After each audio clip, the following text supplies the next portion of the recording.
అందరికీ నమస్కారం. నేను మీ నాగలక్ష్మి. ఈరోజు ఒక మోస్ట్ ఇంపార్టెంట్ టాపిక్తో మీ అందరి ముందుకు వచ్చేసానండి. సో ప్రతి ఒక్కరు కూడా ఈ వీడియోని సేవ్ చేసి షేర్ చేసుకోగలరు. టాపిక్ వచ్చేసేసి పర్యావరణ పరిరక్షణ అండి.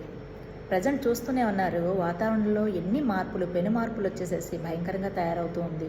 ఇదే కనుక కంటిన్యూ అయితే మన పిల్లలకి మన భవిష్యత్తు అనేది ఏమీ ఉండదండి, గుర్తుపెట్టుకోండి. సో దాన్ని కొంతవరకు మెరుగుపరచడానికి 28 ఏళ్ల క్రితం నుంచి కూడా దాదాపుగా ఒక సంస్థ అండి, world wide fund for nature అనే సంస్థ వరల్డ్ వైడ్గా ఒక కార్యక్రమాన్ని నిర్వహిస్తుంది. అదేంటంటే ఎర్త్ అవర్ అంటారండి.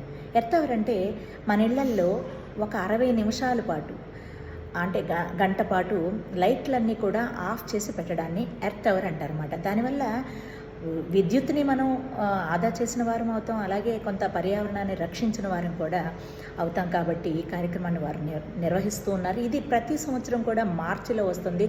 2వ లేదా 3వ శనివారం మనకు వచ్చే అవకాశం ఉంటుంది. సో ఈ ఇయర్ వచ్చేసేసి మనకి మార్చి 22వ తారీఖు అంటే ఈ రోజు వచ్చింది. కాబట్టి మన ఆంధ్రప్రదేశ్ ప్రకారం మీరు సాయంత్రం నైట్ 8:30 నుంచి 9:30 వరకు కూడా మీరందరూ కూడా లైట్స్ ఆఫ్ చేసి ఈ పర్యావరణాన్ని రక్షించడానికి మీ వంతు బాధ్యతగా కృషి చేస్తారని మనస్ఫూర్తిగా కోరుకుంటున్నాను. అలాగే మన భూమి మీద ఉన్నటువంటి మన అభిమానాన్ని కూడా ఖచ్చితంగా చాటి చెప్దాం ఫర్ సస్టైనబుల్ ఫ్యూచర్ అండి.